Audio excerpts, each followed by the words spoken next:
Salut à tous, j'espère que vous allez bien. Aujourd'hui on se retrouve pour une nouvelle vidéo sur la chaîne et comme vous avez pu le voir grâce au titre, il va s'agir d'une vidéo où je vais vous présenter 12 livres parfaits pour cet été. Donc 12 livres que vous pouvez emmener avec vous en vacances au bord de la plage, à la montagne, voilà, où vous voulez, et je trouve que ces 12 livres sont parfaits à lire pour cet été. J'espère que cette vidéo vous plaira. En tout cas, voilà, c'est 12 livres qui vont faire partie de ma pile à lire pour cet été et j'espère que je pourrai en lire au maximum. N'hésitez pas aussi à me mettre en commentaire les livres que vous avez prévu vous de lire cet été, histoire d'enrichir un petit peu plus ma pile à lire, hein, même si elle est au bout du bout, on va dire. Et donc avant de commencer cette vidéo, je tiens à m'excuser pour cette voix affreuse. Mais voilà, on est fin juin, il faut absolument que je tourne cette vidéo. Et malheureusement, il y a 2 jours, j'étais couchée dans mon lit avec 38 de fièvre. J'avais une grosse angine et donc ben voilà, j'essaye de récupérer ma voix au fur et à mesure. Mais là, je peux pas attendre pour filmer et donc on va faire avec. Le premier livre que je souhaite vous présenter aujourd'hui, il s'agit de Tinder Surprise, écrit par Anna Kerr et publié aux éditions Albin Michel. Dans cette histoire, nous allons suivre une femme de 30 ans qui s'appelle Joséphine, qui est encore célibataire. Et du coup, elle va se retrouver dans un bar un soir avec ses copines. Et bien sûr, et ben, comme d'habitude, elle va se faire charrier parce que à 30 ans, elle est encore célibataire, personne ne veut d'elle, etc.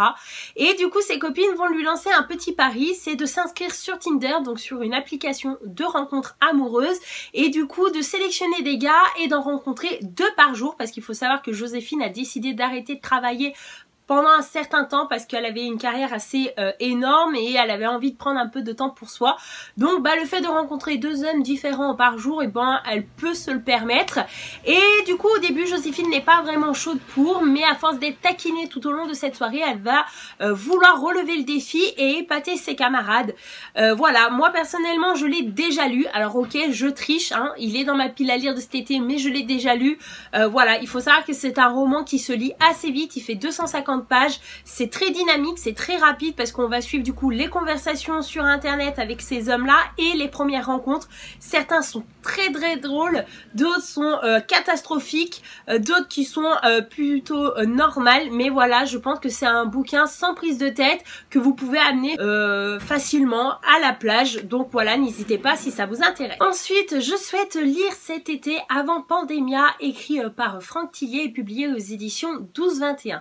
Ici, nous allons suivre Gilda et son fils Jérémy qui décident de partir en vacances un été, il me semble, en croisière. Donc ils sont très contents, ils vont pouvoir profiter du bon temps, se détendre au maximum, sauf qu'en fait, eh ben, il va se passer pas mal de choses et cette croisière va virer au cauchemar. Ça me fait penser un petit peu à Titanic, hein, sans pour autant que le paquebot va toucher un iceberg. On est bien d'accord, on ne sait pas encore ce qui va se passer, mais je me dis pourquoi pas découvrir Franck Tillier, puisque vous le savez que c'est un auteur que je souhaite découvrir en 2018, que je n'ai jamais lu, et je me dis pourquoi pas commencer avec celui-là, les vacances, l'été, la croisière. Je pense que ça peut être bien pour cet été et bah voilà, c'est un hors-série, donc c'est pareil, hein, c'est pas grave si je pense que je lis ce bouquin-là en premier, et c'est un qui me tente le plus de cet auteur. Le suivant, il s'agit du tome 1 de la trilogie Nil, écrit par Lynn Matson, publié aux éditions Pocket Jeunesse. Je sais, on ne me lance pas des citrons, des tomates, des bananes à la tronche, je sais qu'il était présent sur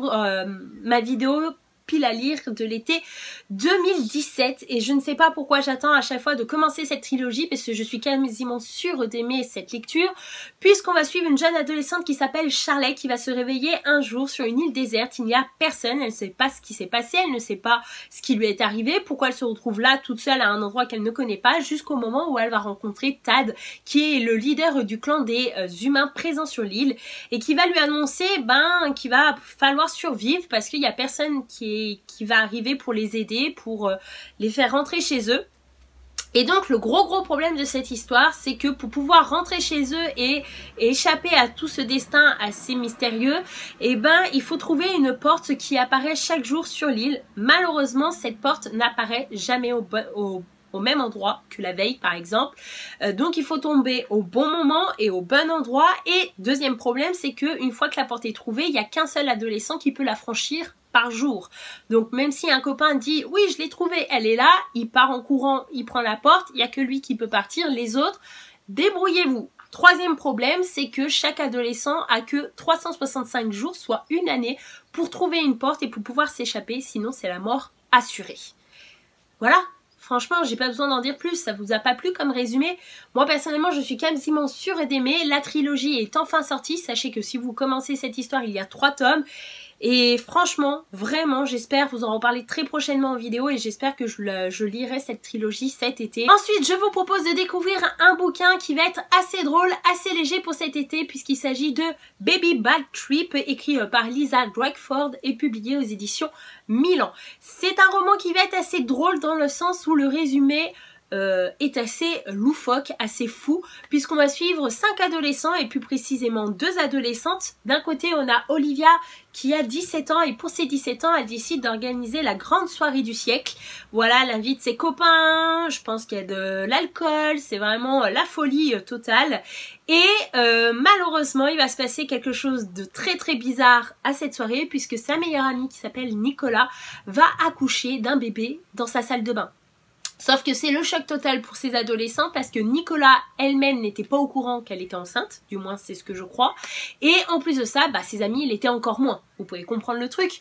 Donc voilà, il y a un invité surprise qui s'est imposé à cette soirée. Et comment gérer cette situation seulement quand on a 16-17 ans, c'est assez très bizarre, assez drôle je pense.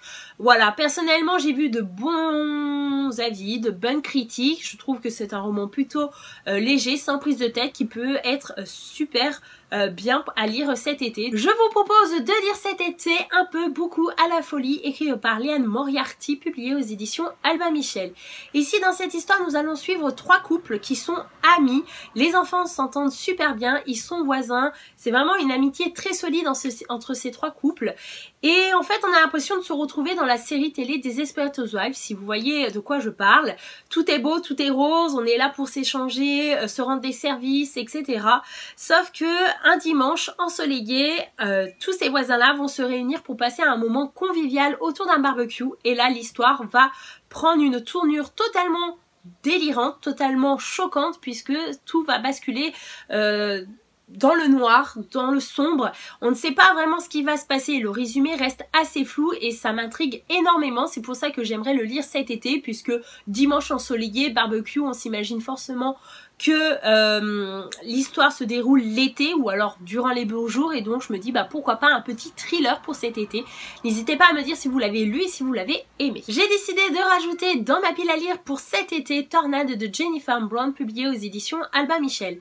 Ici nous allons suivre une jeune adolescente qui s'appelle Jersey, qui va se retrouver toute seule chez elle puisque sa maman va emmener sa petite sœur à son cours de danse. Jusqu'à là, tout va bien, on est d'accord. Sauf que le ciel va commencer à se gâter, il va avoir beaucoup de vent, beaucoup de pluie et donc une tornade exceptionnelle va commencer. Alors Jersey a déjà vécu quelques tornades, donc elle a l'habitude d'aller au sous-sol pour se protéger.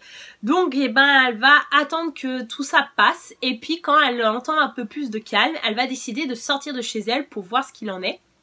Sauf que là, une vision d'horreur va être en face d'elle, tout simplement. Il y a beaucoup de blessés, beaucoup de morts, il y a beaucoup de maisons détruites. Voilà, on a vraiment l'impression d'être dans un décor de fin du monde. Et elle se demande si elle va revoir un jour sa maman et sa petite sœur rentrer chez elle. Est-ce qu'elles ont pu se mettre à l'abri? Est-ce qu'elles ont pu survivre? Est-ce qu'elles sont à un endroit? Est-ce qu'elles sont mortes? Est-ce qu'elles sont blessées? Voilà, c'est plein de questions. Et je pense pour une jeune adolescente, vivre tout ça toute seule, ça peut être très terrifiant et très affreux. Voilà, c'est un bouquin qui est dans ma pile à lire depuis pas mal de temps. Jennifer Brown, je l'avais déjà lu grâce à Hatelist et j'avais beaucoup aimé sa plume et donc pourquoi pas continuer avec ce bouquin. J'ai décidé de rajouter dans ma pile à lire de cet été Sweet de Emily Arborn, publié aux éditions Hachette Roman. L'histoire va se dérouler sur une croisière, et oui, encore une, et elle va s'appeler l'Extravagance. Et c'est une croisière de luxe qui paraît idéale d'apparence, puisque les invités, les vacanciers vont pouvoir tester en avant-première le Solu, qui est la solution miracle à tous les complexes. Donc je suppose que si vous voulez maigrir, et vous prenez ce médicament, ou je ne sais pas ce que c'est exactement, pour maigrir, etc. Tout paraît beau, tout paraît parfait pour des vacances idéales, sauf qu'il va se passer quand même pas mal de choses très inquiétantes, très mystérieuses au bord de cette croisière. Et à la fin, j'aime bien à la fin du petit résumé, là vous voyez, c'est marqué: attention, la compagnie ne pourra être tenue pour responsable en cas de dépendance ou d'effets secondaires éventuels. 3 petits points. Et personnellement, j'ai un gros coup de cœur pour cette couverture qui est juste mystérieuse et magnifique. Voilà. J'ai décidé de rajouter un policier et il s'agit de Ne lâche pas ma main de Michel Bussy, publié aux éditions Pocket Jeunesse. C'est l'histoire d'un couple qui va partir à l'île de la Réunion pour leurs vacances d'été. Tout est beau, tout est rose. C'est vraiment les vacances idéales, le beau temps est au rendez-vous. Sauf que le rêve va tourner au cauchemar puisque Liane va disparaître de l'hôtel et on ne sait pas où elle est passée. Est-ce que c'est un kidnapping? Est-ce qu'elle s'est mise en danger toute seule? Voilà, c'est vraiment le flou total. Et bien sûr, comme vous pouvez imaginer, le mari va être le suspect numéro 1 sur la liste. Je n'en sais pas plus, j'ai pas envie d'en savoir plus, j'ai vraiment hâte de découvrir ce bouquin, sachant que Michel Bussy, ça y est, j'ai enfin pu le découvrir grâce à Maman a tort et j'avais beaucoup aimé son histoire et sa plume, donc pourquoi pas le découvrir avec ce prochain bouquin. Ensuite, j'aimerais vraiment lire Si c'était la fin du monde, écrit par Tommy Voilà, qui est publié aux éditions Nathan. Pour faire court, ici on va suivre plusieurs adolescents qui sont en terminale et qui vont devoir faire face à la fin du monde. Il va se passer pas mal de choses assez catastrophiques, ils vont devoir apprendre à survivre, ils vont devoir apprendre à se méfier des individus puisque je pense que lorsque c'est la fin du monde, il faut être assez méfiant avec tout ce qui nous entoure. Voilà, c'est un petit peu The Walking Dead, vous voyez, un petit peu peut-être moins terrifiant, avec pas de zombies, etc. Mais je pense que voilà, quand c'est la fin du monde, les gens peuvent vraiment changer de comportement et il faut vraiment se méfier de qui on s'entoure. Voilà. Pourquoi pas lire l'histoire encore une fois d'une fin de monde durant cet été. Voilà, l'été des fois ça rime avec orage, grosse pluie, tornade et compagnie, donc pourquoi pas. Ensuite, je vais vraiment vous étonner puisque j'ai vraiment décidé de commencer une nouvelle saga et depuis le temps que j'en parle, il s'agit du tome 1 de Phobos de Victor Dixon, publié aux éditions Robert Laffont dans la collection R.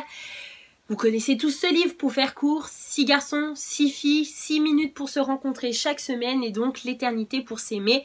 Ils vont être envoyés sur Mars pour créer la première colonie humaine sur Mars et du coup, voilà, ça va être une sorte de télé-réalité qui va être filmée 24 heures sur 24, 7 jours sur 7.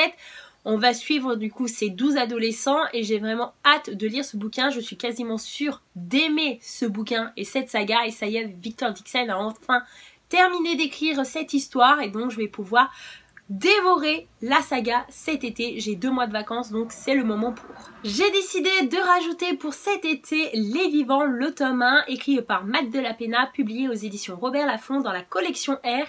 Ici on va suivre un jeune américain qui s'appelle Chai et qui a trouvé un job d'été sur une croisière. Et oui, jamais 2 sans 3. Donc il est super content, il va pouvoir partir en vacances tout en travaillant, il va avoir du beau temps, etc. Sauf qu'il va avoir un séisme et là la croisière va virer au cauchemar. Je pense que ça va être un petit peu le Titanic numéro 2, numéro 3, je ne sais pas. Mais croisière, vacances, été, ce bouquin est parfait pour cet été et j'ai hâte de le découvrir et de vous en parler. Et donc le dernier bouquin que j'ai décidé de mettre dans cette vidéo et de vous le proposer, un petit peu de frisson pour cet été, il s'agit de Le Zoo de Jean Phillips, publié aux éditions Robert Laffont dans la collection La Bête Noire. Ici on va suivre du coup une maman avec son petit garçon qui ont décidé d'aller se promener au zoo. Donc jusqu'à là tout va bien, sauf que un homme armé va commencer à tirer sur n'importe qui à l'intérieur du zoo. Donc la maman va cacher son fils et va lui dire une règle très précise, c'est tu ne dois absolument pas te faire trouver par cet homme-là. Cache-toi au maximum, je reviendrai te chercher dès que je le peux. Donc on va suivre tout ce combat et personnellement je suis très curieuse de savoir si le petit garçon va pouvoir revoir un jour sa maman ou non, s'il va être trouvé par cet homme affreux ou non, voilà, tout plein de questions.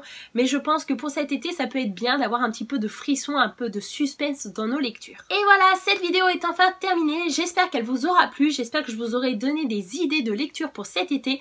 Encore une fois, n'hésitez pas à me dire en commentaire si vous avez déjà lu ces bouquins-là et ce que vous en avez pensé. Je serais ravie d'échanger avec vous en commentaire. N'hésitez pas également à me dire vos lectures pour cet été. Pourquoi pas me faire découvrir des livres dont je ne connais pas encore l'existence. En tout cas, je vous fais de gros bisous et je vous dis à bientôt dans une prochaine vidéo. Bye bye!